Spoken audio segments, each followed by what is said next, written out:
గలతీయులకు రాసినటువంటి పత్రిక 6వ అధ్యాయము 7వ వచనము 8వ వచనం ఒకసారి చదువుకుందాం. మోసపోకుడి, దేవుడు వెక్కిరింపబడడు. మనుష్యుడు ఏమి విత్తునో ఆ పంటనే కోయును. ఎలాగనగా తన శరీర ఇచ్చలను బట్టి విత్తువాడు తన శరీరము నుండి క్షయమను పంట కోయును. ఆత్మను బట్టి విత్తువాడు ఆత్మ నుండి నిత్య జీవమను పంట కోయును. దేవుని నామానికి మహిమ కలుగును గాక. మోసపోవద్దండి అని చెప్పినప్పుడు అసలు దేవుడు ఈ వాక్యాన్ని ఎందుకు చూపించాడో నాకు చాలా ఆశ్చర్యం వేసింది. ప్రార్థన చేసినప్పుడు ప్రభు సన్నిధిలో దేవుడు అనుగ్రహించినటువంటి తలంపులు ఏంటంటే మోసపోవద్దండి అని చెప్తూ ఉన్నాడు.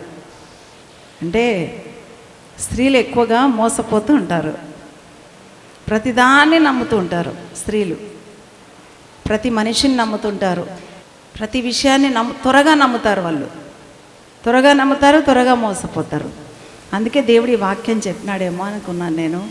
దేవుని బిడ్డారా, నిజంగా వాక్యానుసారంగా కూడా మనం గమనించినట్లయితే దేవుని బిడ్డారా, తిమోతి పత్రికలో మొదటి పత్రికలో రాయబడింది 2వ అధ్యాయం 14వ వచనంలో ఏమని రాయబడిందంటే, కానీ స్త్రీ మోసపరచబడి పాపంలో పడిపోయింది, అపరాధంలో పడిపోయింది.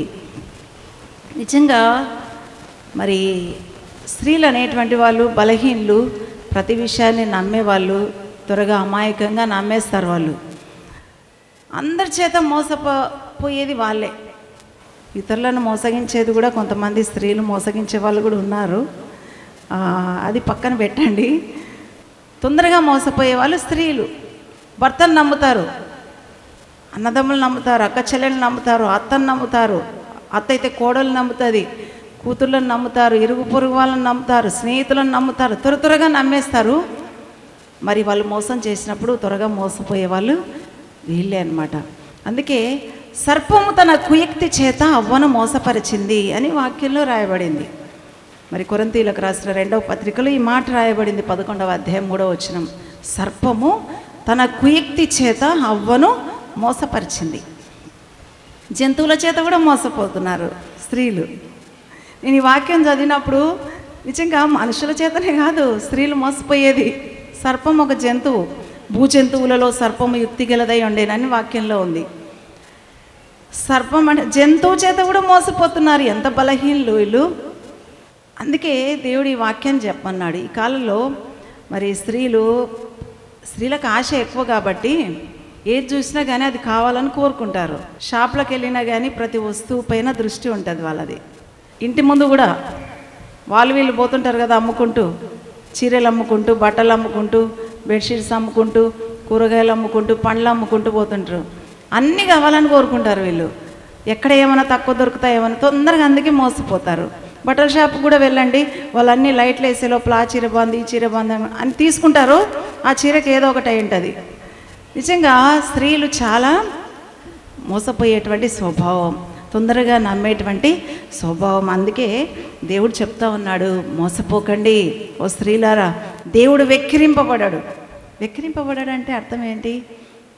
మనము మోసపోవడం ద్వారా దేవుడు ఎగతాళి చేయబడతాడు, దేవుడు అవమానపరచబడతాడు. అందుకే మోసపోవద్దండి, జాగ్రత్తగా ఉండండి అని దేవుడు చెప్తా ఉన్నాడు. గలతీ సంఘానికి ఎందుకు రాస్తున్నాడంటే అపోస్తలుడైన పౌలు గారు గలతీ సంఘంలో తొందరగా మోసపోతారన్నారంట. వాళ్ళు భిన్నమైన స్వార్థల తట్టు తిరుగుతూ ఉన్నారంట. భిన్నమైన బోధనలు త్వరగా నమ్మేస్తున్నారంట గలతీ సంఘంలో ఉన్న వాళ్ళు, విశ్వాసులు. అందుకే గలతీ సంఘానికి పౌలు గారు రాస్తూ ఉన్నాడు ఆ మాట, మోసపోకండి, దేవుడు వెక్కిరించబడని. నిజంగా ఈ మోసాల్లో మరి నిజంగా 3 రకాల మోసాలు ఉన్నాయి. ఒకటి ఏంటంటే తమను తాము మోసపరుచుకుంటున్నారు. రెండవది ఏంటంటే ఇతరుల చేత మోసపోతున్నారు. మూడవది ఏంటంటే దేవుణ్ణి మోసం చేస్తూ ఉన్నారు. 3 విషయాలు మరి దేవుడు మన ముందు ఉంచాలని కోరుతూ ఉన్నాడు. దేవుని బిడ్డారా, తమను తాము మోసపరుచుకునే గుంపు ఒకటి, తర్వాత ఇతరుల చేత మోసపోయేటువంటి గుంపు ఒకటి, దేవుణ్ణి మోసం చేసేటువంటి గుంపు ఒకటి. ఈ 3 విషయాల ద్వారా మరి ప్రజలు దేవుని బాధ పెడుతున్నారు అని దేవుడు మరి తెలియజేస్తున్నాడు. దేవుడు అవమానపరచబడుతున్నాడు. మొట్టమొదటిగా తనను తాను మోసం చేసుకునేవాళ్ళు. ఏ విషయాల ద్వారా మోసం చేసుకుంటూ ఉన్నారంటే, దేవుని బిడ్డలారా, యోహాన్ రాసినటువంటి మొదటి పత్రికలో ఇప్పుడు ఒక వాక్య భాగం చూసుకుందాం. యోహాన్ రాసినటువంటి మొదటి పత్రిక 1వ అధ్యాయము 8వ వచనం నేను చదువుతాను. మనము పాపము లేని వారమని చెప్పుకున్న ఎడల మనలను మనమే మోసపుచ్చుకుందాము, మరియు మనలో సత్యం ఉండదు. చాలామంది రక్షణ తీసుకో, రక్షణ పొందాలి సహోదరి, రక్షణ పొందాలి అని చెప్తా ఉంటే, నేనేం పాపం చేస్తున్నా? నేను చర్చికి పోతున్నా, కానుకేస్తున్నా, పాటలు పాడుతున్నా, ప్రార్థన చేసుకుంటున్నా ఇంట్లో. ఇంకొంతమంది వారి జీవితాల్లో అనుకుంటూ ఉంటారు, ఏమని? లోకంలో నాకు చాలా జ్ఞానం ఉంది, నేను చాలా జ్ఞానిని, చాలా తెలివైన దాన్ని అనుకుంటూ ఉంటారు దేవుని బిడ్డలారా. మరి కొరింథీయులకు రాసిన మొదటి పత్రికలో 3వ అధ్యాయము 18వ వచనంలో మనం ఆ వాక్య భాగాన్ని చదువుకుందాం ఒకసారి. కొరింథీయులకు రాసినటువంటి మొదటి పత్రిక 3వ అధ్యాయం 18వ వచనం. ఎవడును తన్ను తాను మోసపరుచుకొనకూడదు. మీలో ఎవడైనాను ఈ లోకమందు తాను జ్ఞానినని అనుకున్న ఎడల జ్ఞాని అగునట్టు వెర్రివాడు కావలెను. ముందుగా మాట చెప్తూ ఉన్నాడంటే, తమకు తాము జ్ఞానం అనుకునే వాళ్ళు తమను తాము మోసపుచ్చుకుంటున్నారని ఈ మాట అర్థం, ఈ వాక్య భాగం యొక్క అర్థం. కాబట్టి వెర్రివాడు కావాలంట. లోక సంబంధంగా జ్ఞానం ఉండొచ్చు, కానీ దైవ జ్ఞానం నీకు అవసరం దేవుని బిడ్డ. నేను జ్ఞానాన్ని మురిసిపోతూ నీవు మోసం చేసుకోవద్దు. దేవుని యొక్క జ్ఞానంతో నీ జీవితాన్ని కట్టుకో, నీ కుటుంబాన్ని కట్టుకో. జ్ఞానవంతురాలు తన ఇల్లు కట్టునని వాక్యంలో రాయబడింది. లోక జ్ఞానం చేత నువ్వు ఎప్పుడు కూడా నేను జ్ఞానిని కదా అని అనుకోవద్దు, నీవు మోసం చేసుకుంటున్నట్టే. తర్వాత ఇంకొక మాట రాయబడింది. మరి ఆ వాక్య భాగం చదువుకుందాం. యాకోబు పత్రికలో రాయబడింది. యాకోబు పత్రిక 1వ అధ్యాయము 26వ వచనము. ఎవడైనను నోటికి కళ్ళెం పెట్టుకొనక తన హృదయమును మోసపరుచుకొనుచు భక్తి గలవాడనని అనుకున్న ఎడల వాని భక్తి వ్యర్థమే. ఎవడైనా నోటికి కళ్ళెం పెట్టుకోకుండా మాట్లాడుతున్నాడు అనుకోండి, వారు తమను తాము మోసపుచ్చుకున్నట్టేనంట. ఈ మధ్య మాటలు ఎక్కువైనాయి దేవుని బిడ్డలారా. పెద్ద లేదు, చిన్న లేదు, సేవకులు లేదు, విశ్వాసులు లేదు. ఎవరినైనా కానీ నోటికి కళ్ళెం పెట్టుకోకుండా మాట్లాడేస్తూ ఉన్నారు. ఈ మాట ద్వారా మనుషులు ఎంత బాధపడతారు, నేను ఈ మాట మాట్లాడితే వారి హృదయం ఎంత బాధపడుతుంది అని ఆలోచించేటువంటి స్థితిలో కూడా లేరు కొంతమంది. వాళ్ళు మోసపోతున్నారు, వారి చేత వారే మోసపోతున్నారు. నోటికి కళ్ళెం పెట్టుకోకుండా నువ్వు మాట్లాడుతూ ఉండి, నేను చాలా భక్తి గల దానిని అని అనుకుంటే నువ్వు మోసం చేసుకున్నట్టే. నువ్వు చేసేటువంటి భక్తి కూడా వ్యర్థమని దేవుడు చెప్తా ఉన్నాడు. దేవుని బిడ్డలారా, ఈ మధ్య విశ్వాసులు కొంతమంది ఏమని చెప్తున్నారంటే, నేను ఒక ఆమెను, ఏమ్మా బలహీనతలు సరి చేసుకోవేమ్మా అని అడిగితే, బలహీనతలు సరి చేసుకొని ఏం చేయమంటావమ్మా? వాళ్ళ గుడికెళ్ళే జరగడం లేదు మా యొక్క ఊరిలో, ఏం చేయాలి? భలే అడుగుతున్నావు, బలహీనతలు సరి చేసుకోమని. బల్ల గుడికెళ్ళి జరగడం తెలుసా నీకు? అసలు ఏ విధంగా మాట్లాడాలి? సేవకులతో ఏ విధంగా మాట్లాడాలి? నోటికి కళ్ళెం పెట్టుకోకుండా మాట్లాడుతున్నారు బిడ్డ, జాగ్రత్త.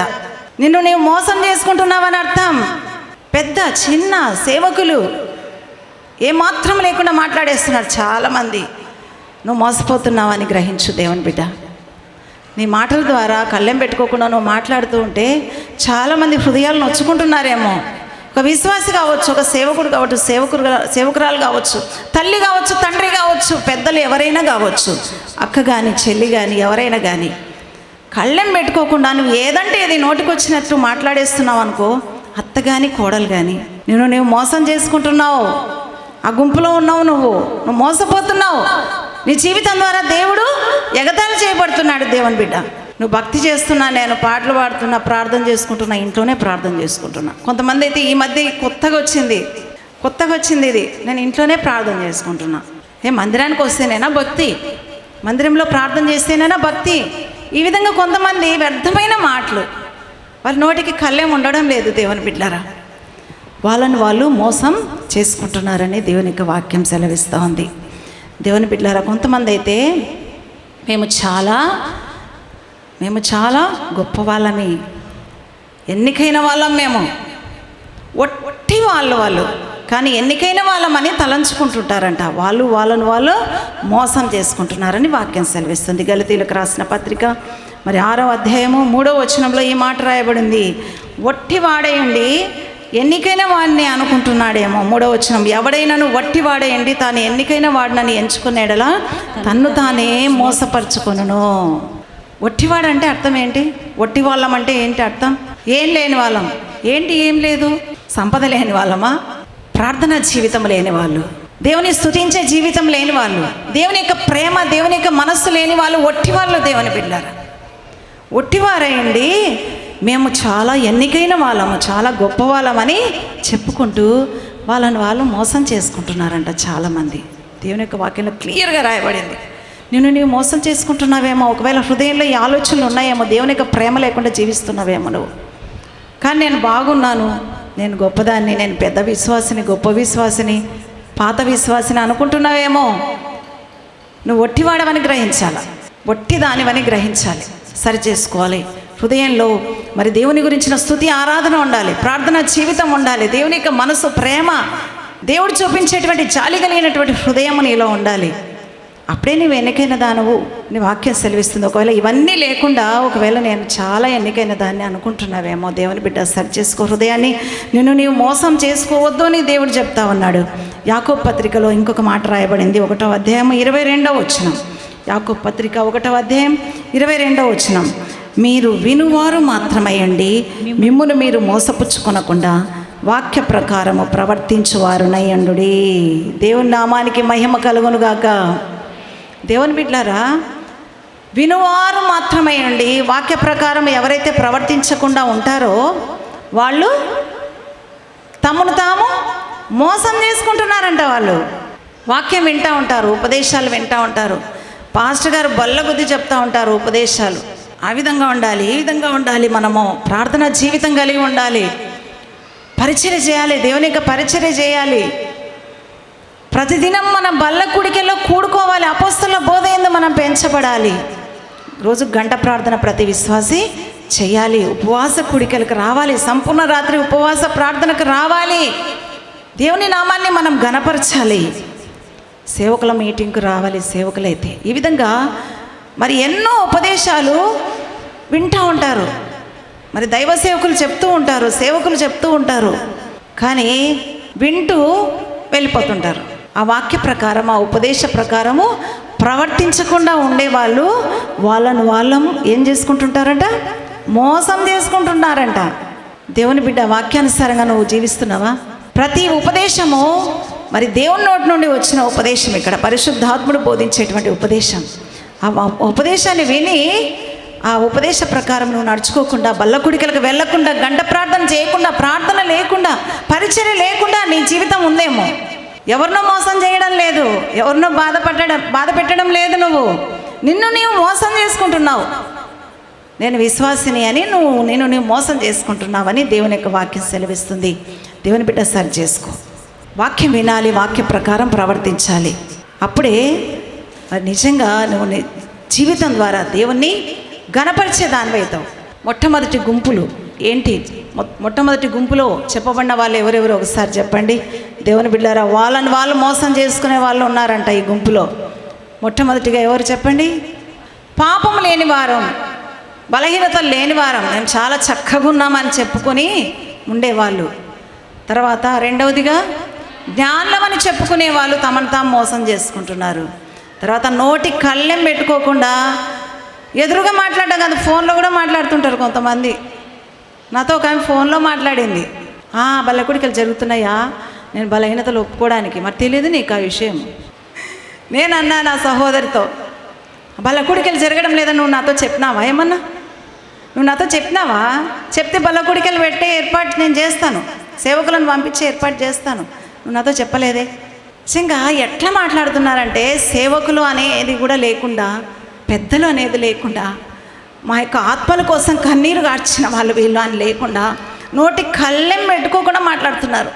వాళ్ళని వాళ్ళు మోసం చేసుకుంటున్నారు. మాకేం కాదు, మేము దేవుని యందు సంతోషించే వాళ్ళం. నిందలకు, అవమానాలకు, నేరాలు మోపబడినప్పుడు సంతోషించే వాళ్ళం మేము. దేవుని బిడ్డలారా, ఈ విధంగా నోటి కళ్ళెం పెట్టుకోకుండా మాట్లాడేవాళ్ళు వాళ్ళ భక్తి వ్యర్థమో, వాళ్ళని వాళ్ళు మోసం చేసుకుంటున్నారని వాక్యం సెలవిస్తుంది. ఎన్నికైన వాళ్ళమని చెప్పుకుంటున్నారేమో. దేవుని బిడ్డ, చాలా గొప్పదాన్ని, ఒట్టి వాడవు, ఒట్టి దానవు. నీలో ఏం లేదు, ప్రార్థన జీవితం లేదు, పరిచర్య లేదు, ఏంటి లేదు. అయినప్పటికీ కూడా నేను ఎన్నికైన దాన్ని అనుకుంటున్నావేమో, నువ్వు నేను పెద్ద విశ్వాసిని అనుకుంటున్నావేమో, మరి నీవు మోసం చేసుకుంటూ ఉన్నావు.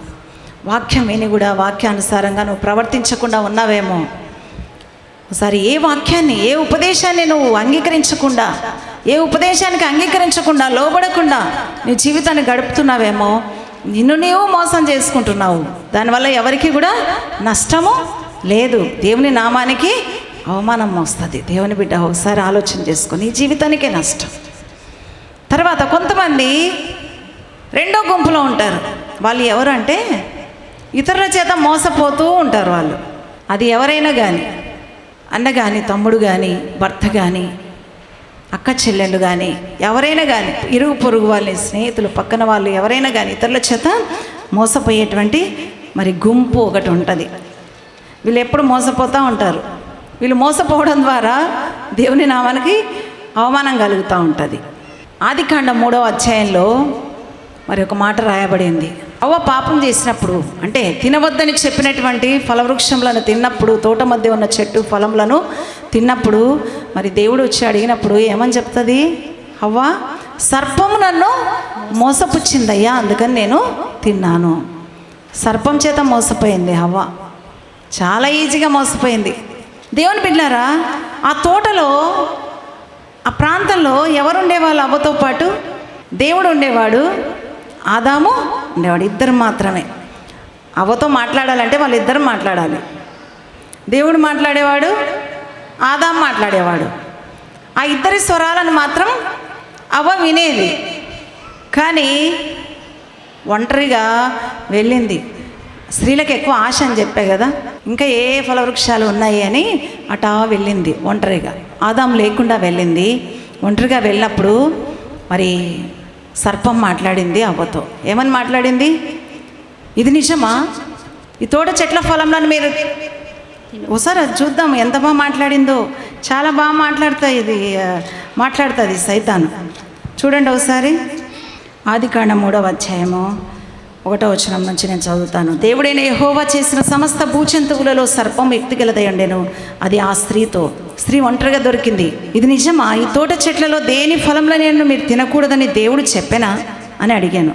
అందుకు స్త్రీ, ఈ తోట చెట్ల ఫలంలను మేము తినవచ్చును, అయితే తోట మధ్య ఉన్న చెట్టు ఫలంలను గురించి దేవుడు మీరు చావకుండానట్లు వాటిని తినకూడదనియు వాటిని ముట్టకూడదనియు చెప్పెనని సర్పంతో అనేను.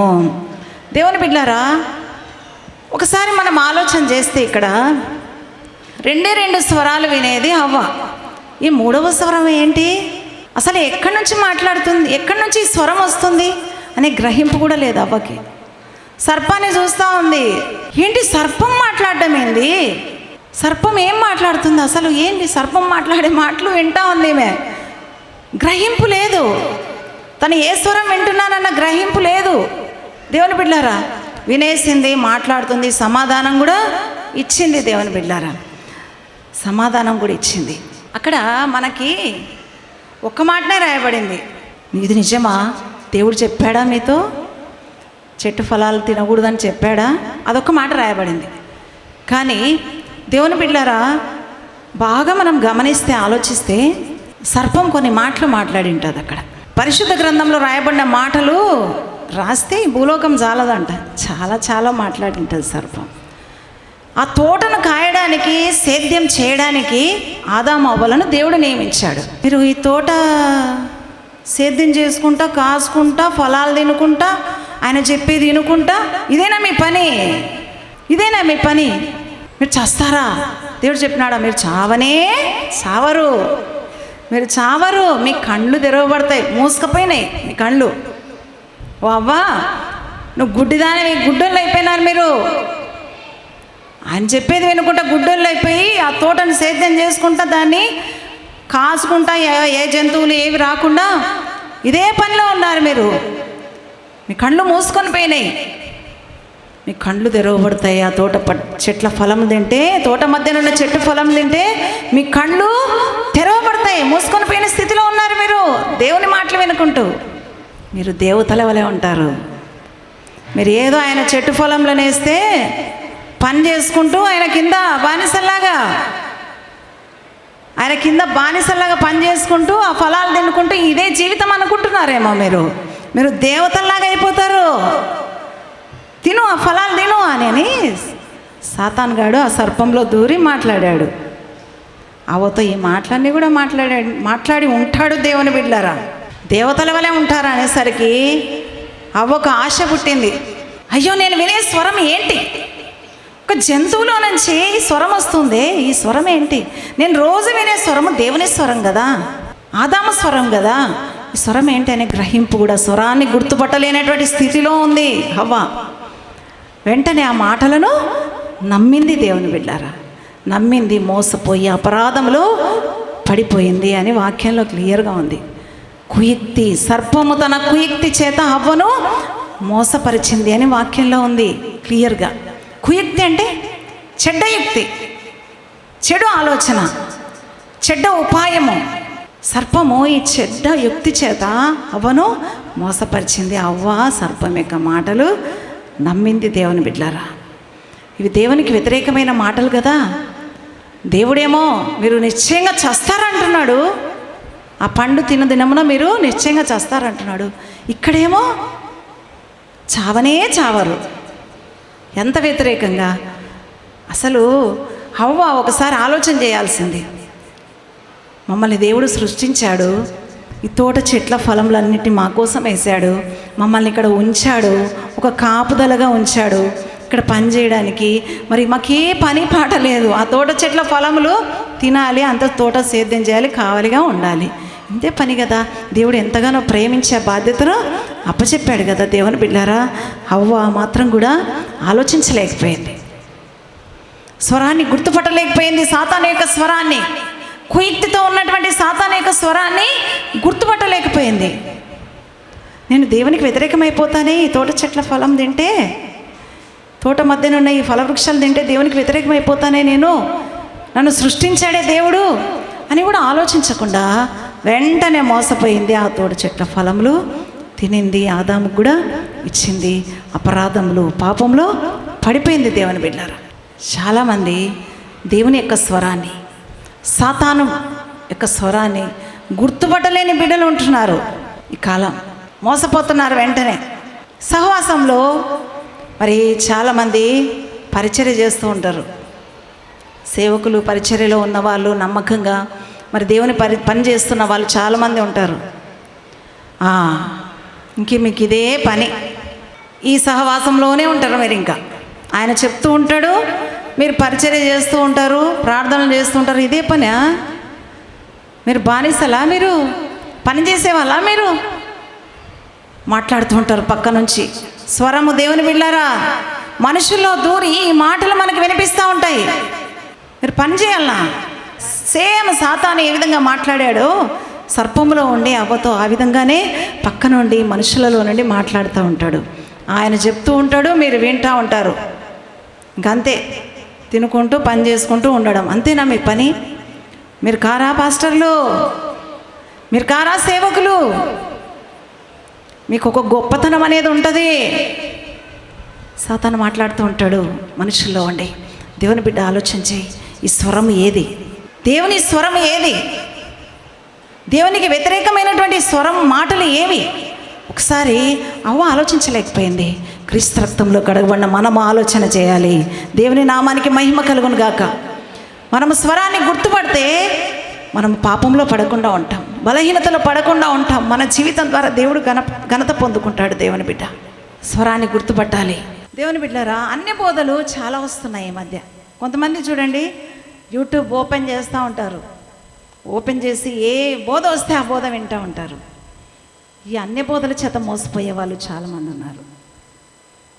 మనం నమ్ముకున్నటువంటి ఒక సత్యం, వాక్యానుసారమైనటువంటి బాప్తిసం పొందినటువంటి మనము, వాక్యానుసారంగా నడవబడుతున్నటువంటి మనము, సహవాసంలో పెంచబడుతున్నటువంటి మనము, సర్వసత్యమును తెలుసుకున్నటువంటి మనము అన్ని బోధల వైపు మరి మొగ్గు చూపుతున్నామంటే నేను చాలామందిని గమనించాను. దేవుని బిడ్డలారా వారి యొక్క స్టేటస్లో ఆయా బోధలు వినపడుతూ ఉంటాయి, ఆ యొక్క సేవకుల బోధలు పెడతా ఉంటారు. సర్వసత్యాన్ని దేవుడు తెలియజేస్తాడు. దేవుడు ప్రత్యక్షంగా మనతో మాట్లాడాడు. పాపాలు ఒప్పింపజేశాడు, దర్శనాలు ఇచ్చాడు, దేవుని యొక్క స్వరం మనం విన్నాము, దేవుని యొక్క మాటలు విన్నాము. దేవుని బిడ్డ, అన్ని బోధల చేత మిమ్మల్ని మీరు మోసపరచుకోవద్దండి, మోసపోవద్దండి అని దేవుడు సెలవిస్తూ ఉన్నాడు. అన్ని బోధలు ఎట్లా ఉంటాయంటే పాపాలు ఒప్పుకోవడం ఎక్కడుంది? నేను ఘోరమైన పాపిని ప్రభు అంటే అయిపోయింది, పాపాలు ఒప్పుకునేది లేదు. వాక్యంలో అన్య బోధ ఇది, వాక్యానికి వ్యతిరేకమైన బోధ అన్య బోధ. పాపాలు ఒప్పుకోవడం ఎక్కడుంది? పరిశుద్ధాత్ముడు ఎక్కడున్నాడు? పరిశుద్ధాత్ముడు లేనే లేడు, అన్య భాషలు లేనే లేవు. అన్య బోధలు ప్రతిరోజు బల్ల ఉందా? అపోస్తలులు అప్పుడు తీసుకున్నారు, మనం ఇప్పుడు తీసుకోకూడదు. అన్య బోధలు సాతాను సంబంధమైనటువంటి బోధలు, దయ్యముల యొక్క బోధలు ఇవి. స్వస్థతలు లేవు, అద్భుత కార్యాలు లేవు, బలహీనతలు ఒప్పుకునేది ఎక్కడుంది? పరిశుద్ధపరచుకునేది ఎక్కడుంది? దేవుని బిడ్డ, ఒకసారి ఆలోచన చేసుకో. అన్య బోధల చేత మరి మోసపోకండి అని దేవుడు సెలవిస్తూ ఉన్నాడు. తర్వాత ఒకసారి ఒక స్త్రీ ఏం చేసిందంటే, దేవుని బిడ్డలారా, వాళ్ళు ఒక ఊరికి వెళ్ళారు. ఆ ఊరికి వెళ్ళినప్పుడు ఆ అమ్మాయికి అన్నలు ఉన్నారు, తండ్రి ఉన్నాడు, తల్లి ఉంది, అందరూ ఉండి కూడా ఆ దేశంలో ఉన్నటువంటి కుమార్తెలను చూడడానికి ఒంటరిగా వెళ్ళింది.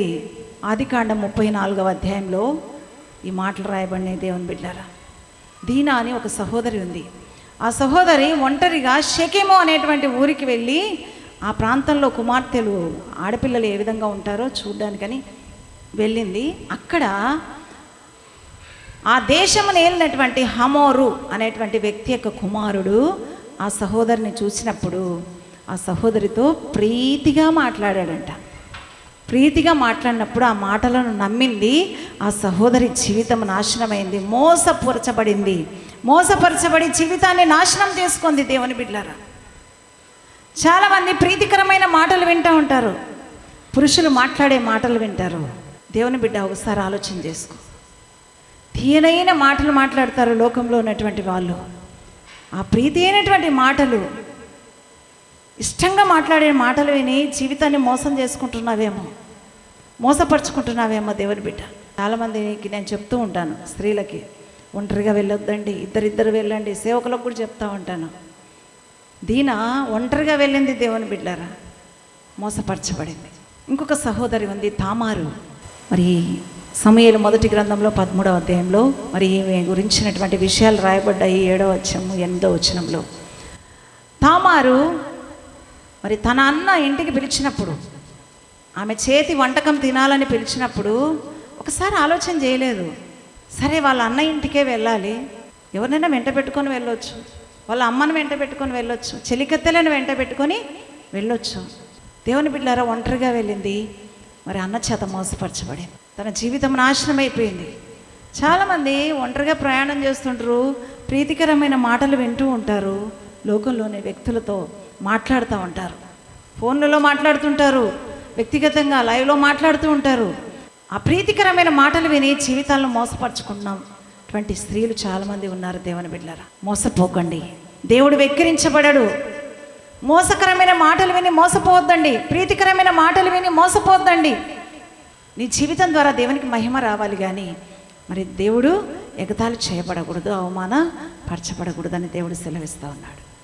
ఒకసారి మేము పనిచేసే చోట ఒక బెడ్షీట్స్ అమ్మే ఆయన వచ్చినాడు. ఆ బెడ్షీట్స్ చాలా బాగున్నాయి. నా పక్కన ఉన్న ఆవిడ ఏం చేసిందంటే, ఆ బెడ్షీట్ చూసి 6 బెడ్షీట్స్ ఉన్నాయి, బాగా మడత పెట్టి ఇట్లా పెట్టారు, గుట్ట పేర్చారు.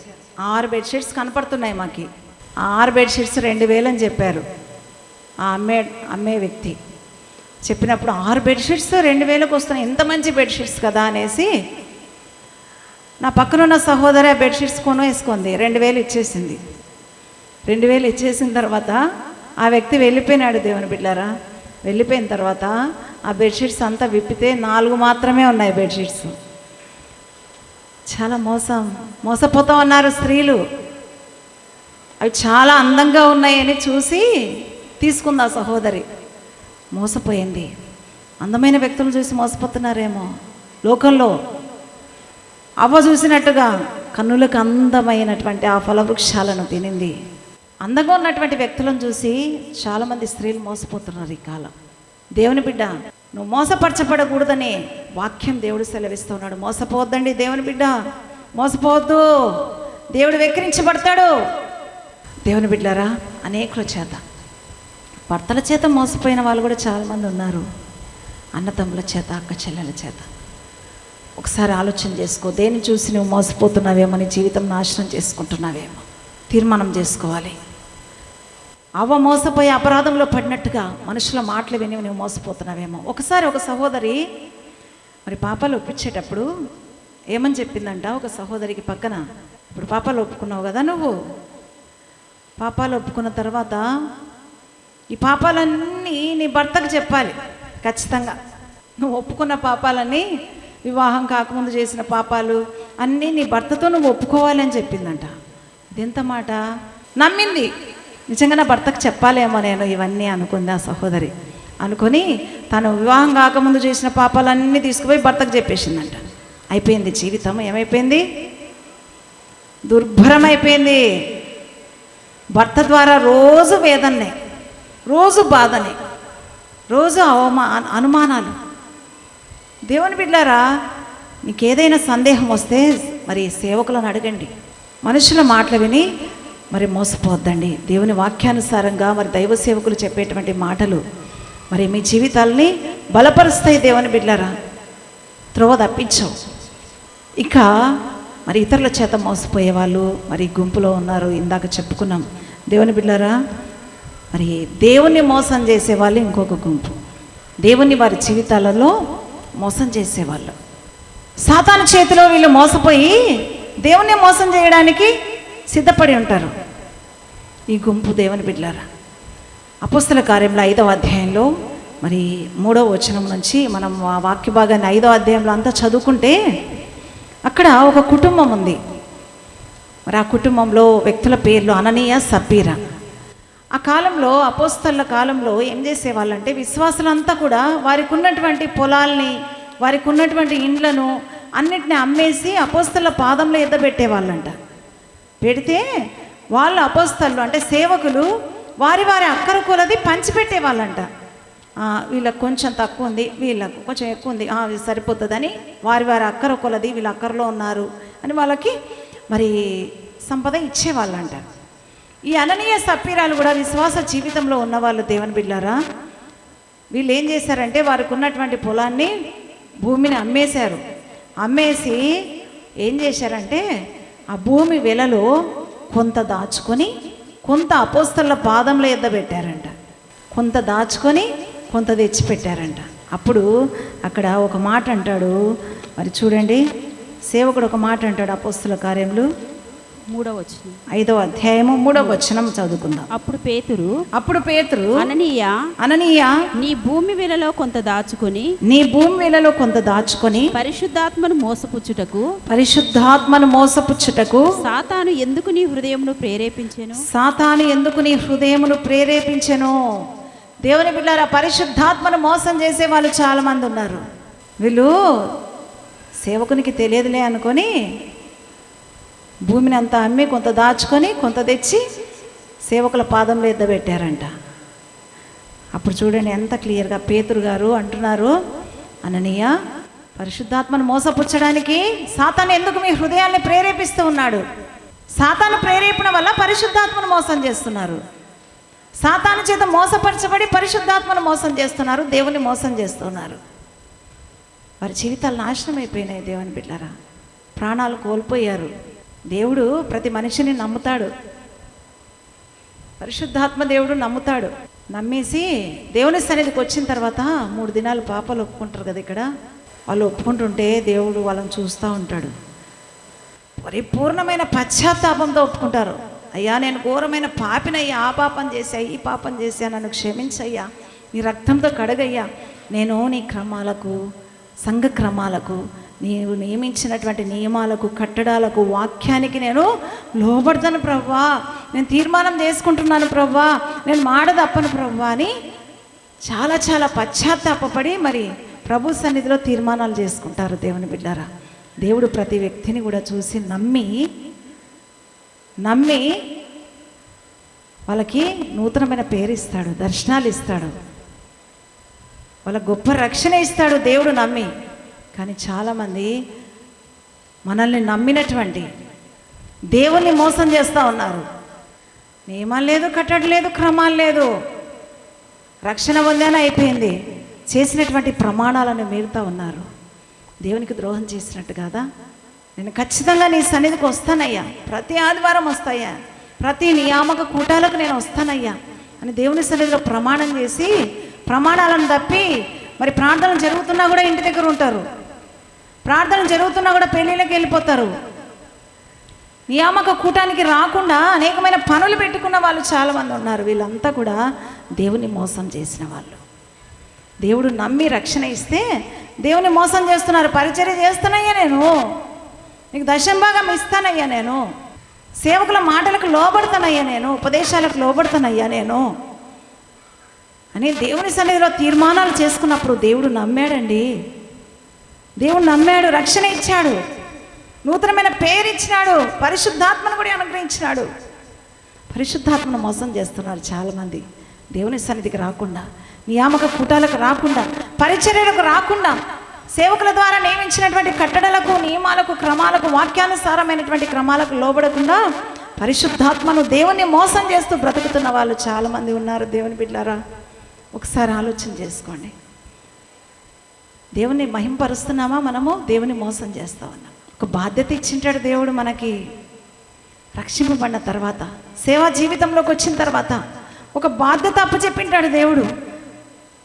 మనల్ని నమ్మి బాధ్యత అప్పచెప్పింటాడు, మనల్ని నమ్మి రక్షణ ఇచ్చింటాడు, విశ్వాస జీవితాన్ని ఇచ్చింటాడు. ఆ నమ్మకాన్ని వమ్ము చేస్తున్నారు చాలామంది, ఆ బాధ్యతను విస్మరిస్తున్నారు. అప్పచెప్పబడిన బాధ్యతలు నెరవేర్చకుండా దూరం అయిపోతున్నారు. దేవుని బిడ్డలారా, పరిశుద్ధాత్మను మోసపుచ్చినటువంటి అననీయ సప్పీరాల జీవితం ఏమైపోయింది? నాశనం అయిపోయింది. ఒకసారి హృదయాన్ని పరిశీలన చేసుకుందాం. నిజంగా దేవా, నేను నీ క్రమాలకు లోబడ్డం లేదయ్యా, నన్ను నమ్మావయ్యా నువ్వు. నేను తీర్మానం చేసుకున్నప్పుడు, నేను రక్షింపబడినప్పుడు నన్ను నమ్మినవయ్యా నువ్వు. నాకు నూతనమైన పేరు ఇచ్చినవయ్యా, రక్షణ ఇచ్చినవయ్యా, నీ ఆత్మని ఇచ్చినవయ్యా. ఒక బాధ్యత, ఒక విశ్వాసిగా నన్ను ఇక్కడ సహవాసంలో నిలిపినవయ్యా. నేను నిన్ను మోసం చేస్తున్నానయ్యా. కూటాలకు రాలేకపోతున్నా, పరిచర్యకు రాలేకపోతున్నా, గంట ప్రార్థనకు రాలేకపోతున్నా, బలహీనతలు సరి చేసుకోవడానికి రాలేకపోతున్నానయ్యా. నేను నిజంగా నేను మోసపరుస్తున్నానయ్యా. దేవుని సన్నిధిలో తీర్మానం చేసుకోవాలి, ఒప్పుకోవాలి, సరి చేసుకోవాలి. దేవుని బిడ్డ దేవుడు మాట్లాడుతూ ఉన్నాడు. ఆ తర్వాత ఒక మాట రాయబడింది అక్కడ, మోసపోకుడి, దేవుడు వెక్కిరింపబడడు, మనుష్యుడు ఏమి విత్తునో అదే పంట కోయును. శరీరేచ్ఛలను బట్టి విత్తువాడు శరీరము నుండి క్షయమను పంట కోయును, ఆత్మను బట్టి విత్తువాడు ఆత్మ నుండి నిత్య జీవమను పంట కోయును. దేవుని నామానికి మహిమ కలుగును గాక. చప్పట్లు కొడుతూ దేవుని కనపరుద్దాం. దేవుని బిడ్డ, మనం గోధుమలు విత్తితే గోధుమ పంట వస్తుంది. ఏ విత్తనం విత్తితే అదే పంట కోస్తాం. మనం వేరే పంట కోస్తామా? గోధుమలు విత్తితే జొన్న పంట కోస్తామండి? ఏది విత్తితే అదే పంటను మనం కోసుకోవాల్సి వస్తుంది. యోబు గ్రంథంలో ఒక మాట రాయబడింది, 4వ అధ్యాయం 8వ వచనంలో, కీడుని విత్తితే కీడు అనే పంట కోస్తామని ఉంది. కీడు చేస్తే కీడు మనం వెంట వస్తుందంట. ఇతరులకు కీడు చేస్తే అక్కడే రాయబడింది, నీతిని విత్తితే శాశ్వతమైనటువంటి బహుమానం వస్తుంది. దేవునికి మహిమ కలుగును గాక. నీతిని విత్తుతున్నారా? మేలుని విత్తుతున్నారా? కీడుని విత్తుతున్నారా? ఏది నువ్వు విత్తితే అదే పంట కోసుకుంటావు. ప్రేమను విత్తితే ప్రేమ పంట, కృపను విత్తితే కృప పంట కోసుకుంటావు.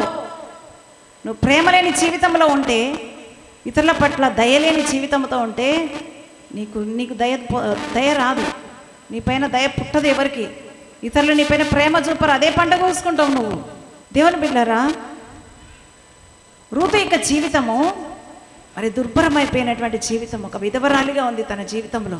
తనకున్నది ఒక అత్త మాత్రమే, మామ లేడు, తన అత్తకు కుమారులు లేరు. తన జీవితం తాను చూసుకొని వెళ్ళిపోవాల్సింది. నీతిగా బ్రతికిందండి రూతు.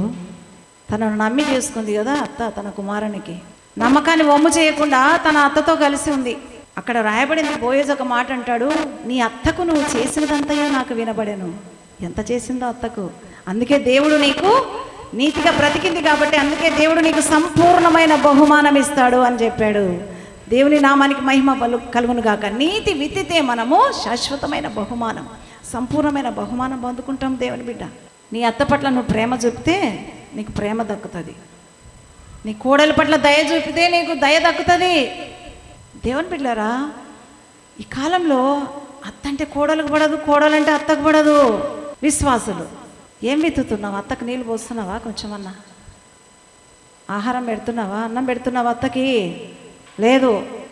వివాహమైన వెంటనే ప్రత్యేకమైనటువంటి సంసారం, సంపాదన సంపాదించుకోవాలి. ఏం విత్తుతున్నావు నువ్వు? నీకు కూడా కుమారులు ఉన్నారు, అదే పంట కోసుకుంటావు. నీ కుమారులు కూడా ప్రత్యేకమైన సంసారం పెట్టేస్తారు, అంతే. ఫలం అదే. నీకు పంట కోసుకుంటావు. దేవుని బిడ్డ ఏది విత్తితే ఆ పంట కోసుకుంటావు. దేవుని బిడ్డలారా, భర్త యొక్క స్వాస్థ్యమును రూతు కాపాడిందంట. అక్కడ రాయబడింది, భర్త యొక్క స్వాస్థ్యాన్ని కాపాడింది, ఆమెకు స్వాస్థ్యము దొరికింది. ఏం స్వాస్థ్యం దొరికింది?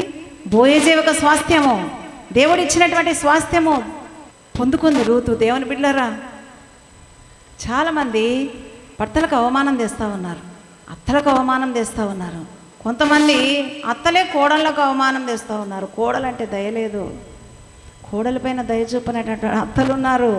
దేవుని బిడ్డ, నువ్వు దయ చూపితే నీకు దయ, నువ్వు ప్రేమ చూపితే నీకు ప్రేమ, నువ్వు కృప చూపితే ఇతరుల పట్ల నీకు కృప. ఏది విత్తుతావు అదే పంటను కోసుకుంటావని వాక్యం సెలవిస్తూ ఉంది. దేవుని బిడ్డలారా, మరి ఈ రోమీలకు రాసిన పత్రికలో 2వ అధ్యాయంలో రాయబడింది. ఆ మాట ఒకసారి చదువుకుందాం. రోమీలకు రాసినటువంటి పత్రిక 2వ అధ్యాయము 6వ వచనం నుంచి ఒకసారి చదువుతాను. ఆయన ప్రతి వానికి వాని క్రియల చొప్పున ప్రతిఫలం ఇచ్చును. సత్క్రియను ఓపికగా చేర్చు, మహిమను ఘనతను అక్షేతను వెతుకు వారికి నిత్య జీవం ఇచ్చును.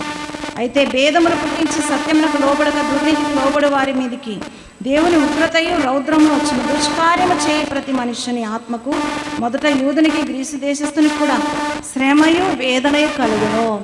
సత్క్రియను చేసినావు అనుకో, నీ జీవితానికి ఆశీర్వాదం, మహిమ, ఘనత, సమాధానం వస్తుందంట. దుష్కార్యం చేస్తే శ్రమ, వేదన. ఏది విత్తితే మనకు అదే పంట వస్తుంది. కొరింథీయులకు రాసిన మొదటి పత్రిక 9వ అధ్యాయం 6వ వచనంలో రాయబడింది, నువ్వు సమృద్ధిగా కొంచెం విత్తితే కొంచెం పంట, సమృద్ధిగా విత్తితే సమృద్ధి అయిన పంట నువ్వు కోసుకుంటావు. చాలామంది అన్నిటికీ ఖర్చు పెడతారు. నేను మొన్న ఒక కూడికకి వెళ్ళా. ఆ కూడికకి వెళ్తే ఆ కూడిక యొక్క ఖర్చు ఎంత అంట? 2 లక్షలు. దేవుని బిడ్డ, 2 లక్షలు.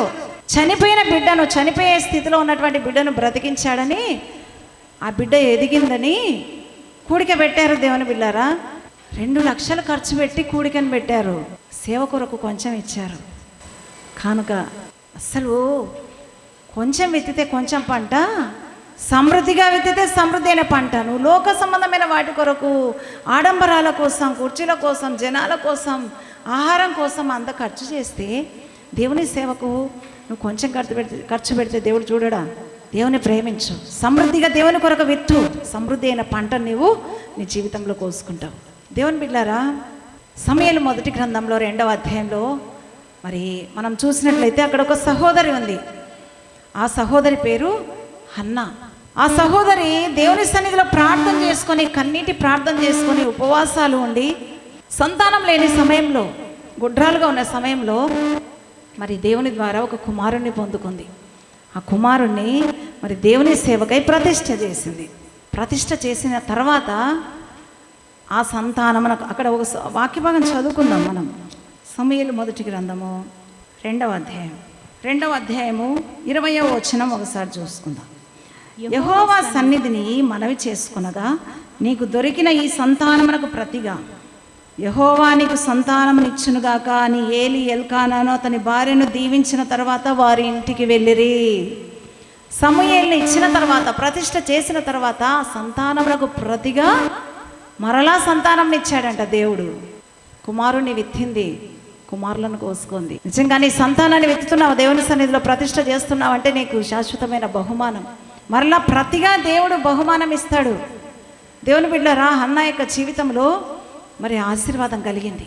చాలామంది మరి కుమారులను, కుమార్తెలను ఇవ్వాలంటే చాలా బాధపడతారు. 3 బిడ్డలు ఉంటారు, 2 బిడ్డలు ఉంటారు, 3 కుమారులు ఉంటారు. ఒక కుమారుని, కుమార్తెను కూడా దేవుని సేవకు సమర్పించరు. దేవుని బిడ్డ ఎట్లా ఇస్తాడు నీకు ఆశీర్వాదం? విత్తు, నువ్వు దేవుని సన్నిధిలో విత్తు, నువ్వు పంట కోసుకుంటావు, దేవుని ఆశీర్వాదం పొందుకుంటావు. ఒక సహోదరి ఉంది దేవుని బిడ్డలారా. ఆ సహోదరికి అధికారకాంక్ష ఎక్కువ అంట.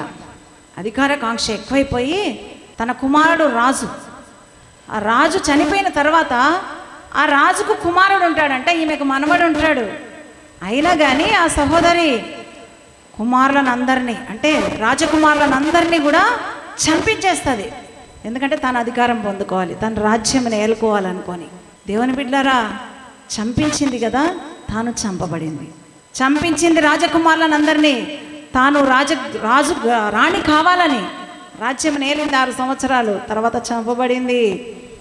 ఏది విత్తుతావో ఆ పంట కోస్తావు. హతమైపోయింది. దేవుని బిడ్డలారా, ఇంకొక సహోదరు ఉంది, ఒక భూభాగాన్ని ఆశించింది, ద్రాక్ష తోటను ఆశించి ఆ ద్రాక్ష తోట కొరకు ఆ ద్రాక్ష తోట యజమానిని అన్యాయపు తీర్పు, అన్యాయపు నేరాలు మోపి ఆ వ్యక్తిని చంపించింది. దేవుని బిడ్డలారా, ఆ వ్యక్తి యొక్క రక్తాన్ని కుక్కలు నాకినాయంట.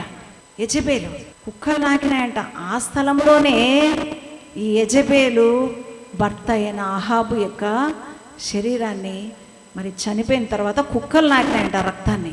సేమ్ దేవుని బిడ్డలారా, ఏది విత్తుతావు అది పంట కోస్తావు. యెజెబెలు యొక్క మాంసాన్ని కుక్కలు తిన్నాయంట. దేవుని బిడ్డలారా, ఏది విత్తుతామో ఆ పంటను కోసుకుంటాం. మంచి విత్తనాలు విత్తుదాం, దేవుని కొరకు మంచి పంట కోసుకుందాం. సమృద్ధిగా విత్తుదాం, సమృద్ధి అయిన పంటలు కోసుకుందాం. కీడుని విత్తొద్దు దేవుని బిడ్డలారా, నువ్వు కీడు కోసుకుంటావు. దుష్కార్యమును విత్తొద్దు, నీ జీవితంలో దుష్కార్యము. సత్క్రియను విత్తు, నీకు ఆశీర్వాదం కలుగుతుంది. రూతు చేసినట్టుగా మేలు చేయి, నీ అత్తకు మేలు చేయి, నువ్వు మేలు కోసుకుంటావు.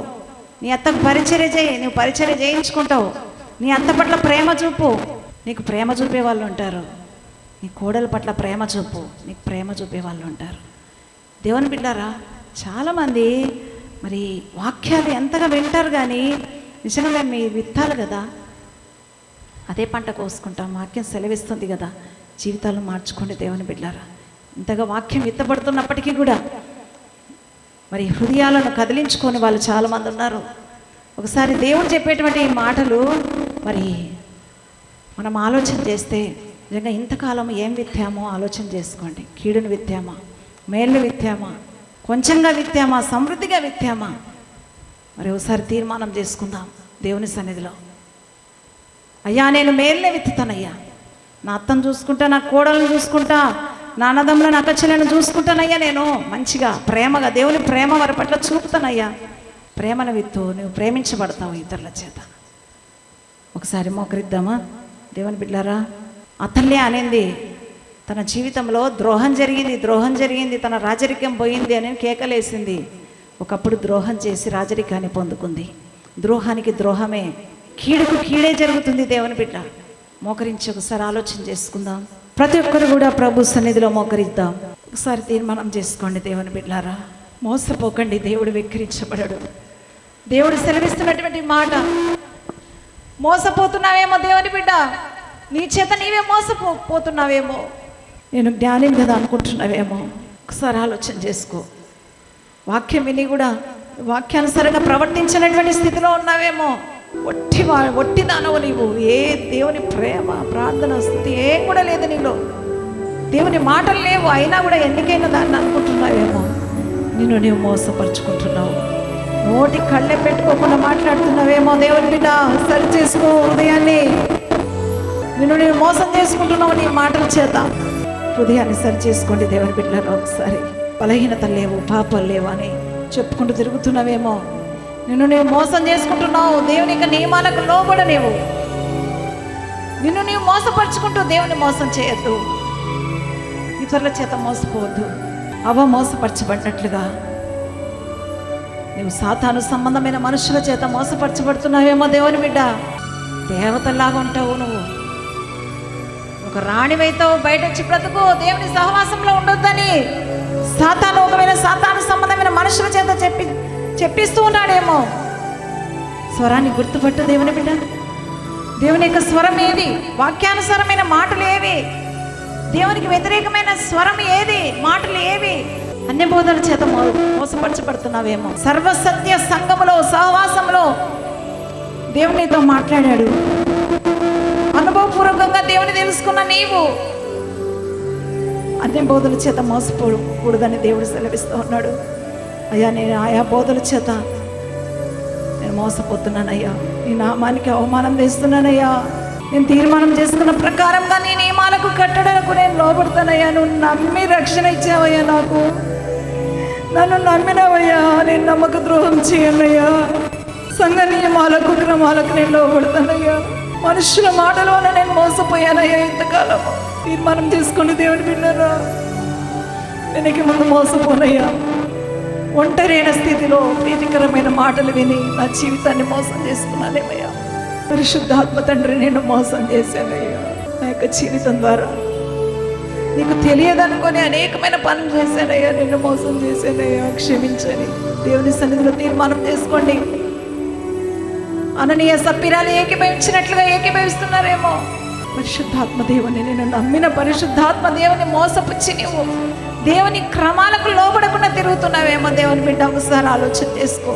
అయ్యా, నేను మోసం చేయనయ్యా. నేను ఇక ముందు క్రమాలకు లోబడతానయ్యా. నేను నా జీవితాన్ని పరిశుద్ధపరచుకుంటానయ్యా అని తీర్మానం చేసుకో. దేవుని బిడ్డ, నేను ఇంతకాలం నాయన కీడులు విత్తానయ్యా. నీకు కొంచెంగా ఇచ్చానయ్యా. కొంచెం పంట కోసుకుంటున్నాను నా జీవితంలో. నువ్వు ప్రేమ కలిగిన దేవుడవయ్యా. నీతి లేదయ్యా నా బ్రతుకులో. నీతిని విత్తితే శాశ్వతమైన బహుమానం. రూతు ఏ విధంగా ఆత్మను హత్తుకుందో, నేను నా జీవితంలో నన్ను నమ్మిన ఆత్మను హత్తుకుంటానయ్యా. నేను నీ ద్వారా బహుమానం పొందుకుంటాను. తీర్మానం చేసుకోండి దేవుని బిడ్డలారా.